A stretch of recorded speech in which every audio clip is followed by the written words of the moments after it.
विमल, पोलो, जोबा केसरी, हर पल मनाओ केसरी त्योहार। सौरभ, सीधा पहले आपके पास ही आ रही हूँ। अभी फिलहाल यात्रा कहाँ पहुंची है, आप किस जगह पर अभी मौजूद हैं? और सौरभ, इस बीच जो बड़ी खबर वो ये कि 65 लाख लोगों के नाम तो वोटर लिस्ट से हटाए ही गए, अब 3 लाख और लोगों के नाम जो हैं वो कट सकते हैं और उसके लिए उनको नोटिस जो है वो जारी कर दिया गया है चुनाव आयोग की तरफ से। जी बिल्कुल पूजा, सबसे पहले मैं बता दूं कि मैं इस वक्त बेतिया से आगे यानी बेतिया और गोपालगंज के बीच में मौजूद हूं और अब से कुछ ही देर के बाद राहुल गांधी, तेजस्वी यादव का जो पूरा काफिला है, जो वोटर अधिकार यात्रा है, वो यहां पर पहुंचने वाले हैं। लोग काफ़ी संख्या में यहां पर जमे हुए हैं और लगातार वोट चोर गद्दी छोड़ के नारे लगा रहे हैं। आप देख सकते हैं हमारे साथ कई लोग हैं और सबसे बड़ी बात है कि ये पश्चिम चंपारण जिला है जो बीजेपी का, एनडीए का गढ़ माना जाता है, वहां मैं इस वक्त मौजूद हूं। पूरे अगर पश्चिम चंपारण की बात करें तो पश्चिम चंपारण में 9 विधानसभा क्षेत्र आते हैं, जिसमें आज भी 8 विधानसभा क्षेत्र में एनडीए का कब्जा है। मात्र एक विधानसभा की जो सीट है वो सीपीआई के खाते में है, यानी महागठबंधन के खाते में है। ये बताइए, चुनाव आयोग कह रहा कि 65 लाख लोगों का नाम तो पहले कट गया, 5 लाख और भी ऐसे लोग हैं जिनका नाम जो है वो कट सकता है। चुनाव आयोग एक निष्पक्ष संस्था है और इस संस्था को निष्पक्ष रूप से अपने स्तर से जांच करके इस कार्य को करना चाहिए कि हाँ, क्या वाकई में जिसका नाम हम काट रहे हैं वो नाम काटने योग्य है या नहीं है। जो 65 लाख लोगों के नाम कटे, उसमें क्या आपको लगता है वो निष्पक्ष काम किया चुनाव आयोग ने? 65 लाख, चूंकि चुनाव आयोग हर जगह खुद जा कर के यह काम नहीं कर सकता है, वो अभी यह काम करा रहा है तो जिस राज्य में यह काम हो रहा है उस राज्य के कर्मचारी के द्वारा ही कराया जा रहा है। जैसा कि हम सभी लोग देख रहे हैं कि स्कूल के शिक्षक वर्ग जो हैं वो इस कार्य में ज़्यादा लगे हुए हैं। इसमें यह भी शिकायत आ रही है कि जो शिक्षक हैं वो कुछ अपना जातीयता पर नाम को जोड़ के रख रहे हैं, कुछ अपने पार्टी दल पर भी छुपे रूप से काम कर रहे हैं। तो यह जांच करने का काम चुनाव आयोग का है। चुनाव आयोग निष्पक्षता से इसकी जांच करावे कि हाँ, क्या वाकई हम जिसका नाम काट रहे हैं वह नाम काटने के लायक है, क्या वह जनता, वह मतदाता उस इलाके में, उस विधानसभा में मौजूद है, मर गया है या वहाँ से लापता है, उसके बाद नाम काटने का काम करे तो ज़्यादा निष्पक्षता होगा। तो पश्चिम चंपारण तो एनडीए का, बीजेपी का गढ़ है, तो इस बार बदलाव होगा या फिर गढ़ ही रहेगा?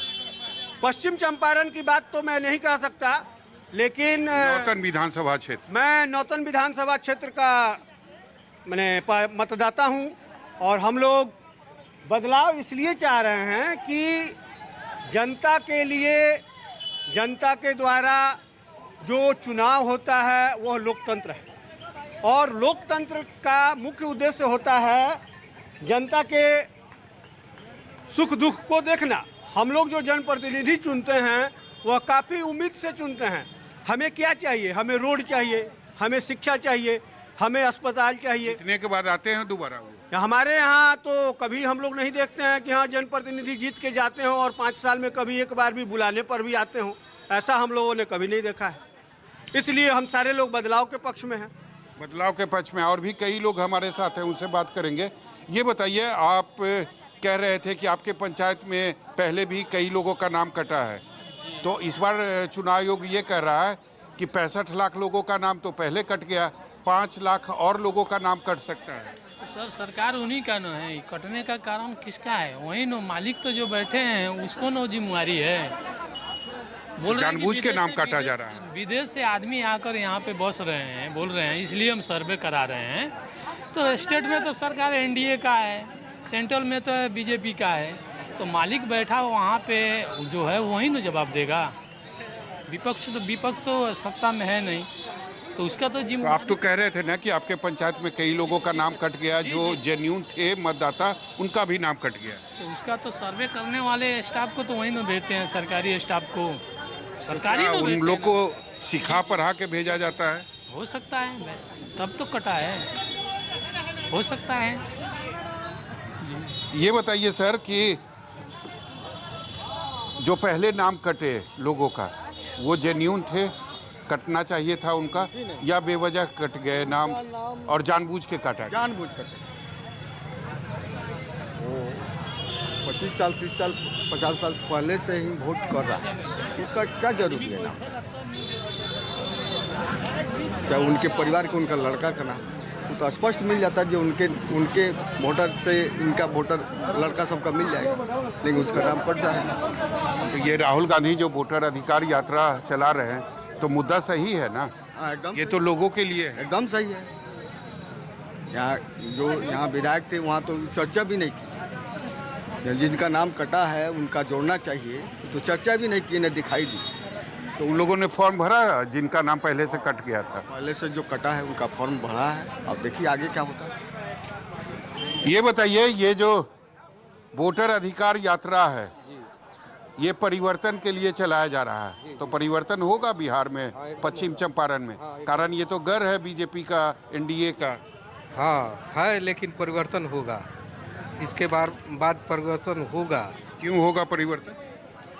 सब अफसरशाही हो गया है, रोड सही नहीं है, ये सब राशन लेते हैं लोग, उसमें भी घूस लेते हैं लोग, मास्टर साहब हैं उसमें भी घूस लेते हैं, स्कूल में भी घूस लेते हैं, लड़का लोग पढ़े या ना पढ़े वो अपना खाना खाकर आराम करता है लोग। लेकिन नीतीश कुमार तो कह रहे हैं कि 20 सालों में हमने बिहार को कहां से कहां पहुंचा दिया, और पिछले 2 महीनों में वो कई सारे घोषणाएं भी की, 125 यूनिट फ्री बिजली देंगे, वृद्धा पेंशन की राशि बढ़ा दी। सब काम किए हैं, लेकिन यही अगर 6 महीना पहले किए रहते तो जनता को विश्वास उनमें ज़्यादा जमता।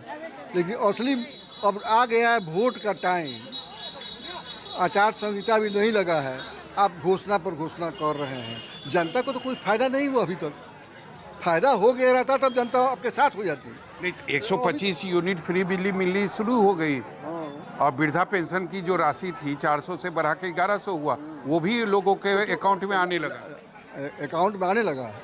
हाँ, आ चुका है। ठीक है, जिन लोगों के अकाउंट में आया होगा और पैसा मिला होगा, उन लोगों के दिमाग में होगा कि नीतीश जी अच्छे हैं, लेकिन जिनको नहीं मिला तो कह सकता है कि अच्छे नहीं हैं, लेकिन कुल निचोड़ यही है कि वे थक गए हैं। तो पूजा, हमारे साथ आधी आबादी भी की संख्या भी काफी ज्यादा है, और मैं आपको बताना चाहता हूँ इस वक्त बड़ी खबर ये है कि भाई अब यहाँ पर 3 लाख और लोगों के जो है वोटर लिस्ट में नाम कटने के अब तलवार जो है वो लटकती नजर आ रही है, क्योंकि उन्हें नोटिस भेज दिया गया है दस्तावेजों की कमी के कारण।